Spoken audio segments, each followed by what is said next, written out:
Travel చేస్తుంటాం. అందులో ఒక ఎపిసోడ్ ఉంటది. అది కూడా చాలా ఫన్నీగా ఉంటదండి.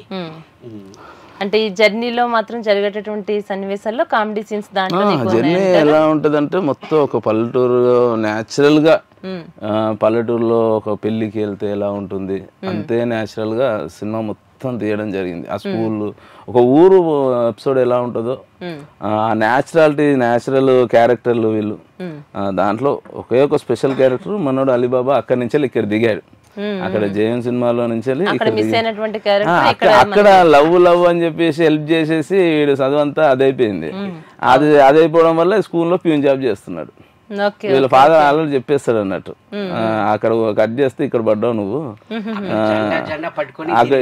ఇప్పుడు జెండాలు పట్టుకోకు సైలెంట్ పని చేసుకోను అని చెప్పేసి ఆ జయం అనేది ఇప్పుడు మా సినిమా కూడా జయం కలిగించింది.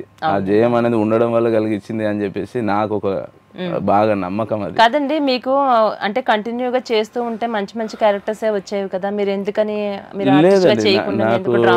నాకు ఇది నేను చాలా ఇంటర్వ్యూస్ కూడా చెప్పాను. నేను తేజ గారిని చూసిన వెంబటే నేను డైరెక్షన్ వైపు వెళ్ళాలి, అటువైపే వెళ్ళాలి, నాకు యాక్టింగ్ ఇవన్నీ ఇంట్రెస్ట్ లేదు, అటువైపు వెళ్ళాలని అక్కడి నుంచి డిసైడ్ అయిపోయాను. 4-5 రోజులు ఫస్ట్ షెడ్యూల్ నేను డిసైడ్ అయిపోయాను.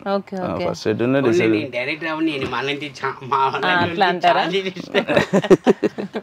మీకు ఎక్కడైనా మీకు అవకాశాలు వచ్చేస్తాయండి. కాకపోతే మీ దోస్తు దగ్గర చేయడం అనేది ఇంకా సంతోషకరంగా అనిపిస్తుంది. అంటే ఇది ఓవరాల్ గా ఫ్యామిలీ మొత్తం వెళ్ళి చూసేటటువంటి మూవీ అంటారా?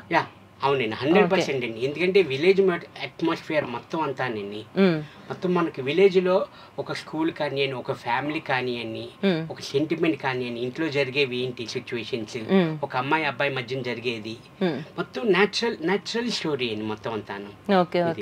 సెన్సార్ బోర్డు వాళ్ళే సెన్సార్ చేసిన తర్వాత మా మిసెస్ వెళ్ళి అడిగింది, సార్ ఎలా అనిపించింది సార్?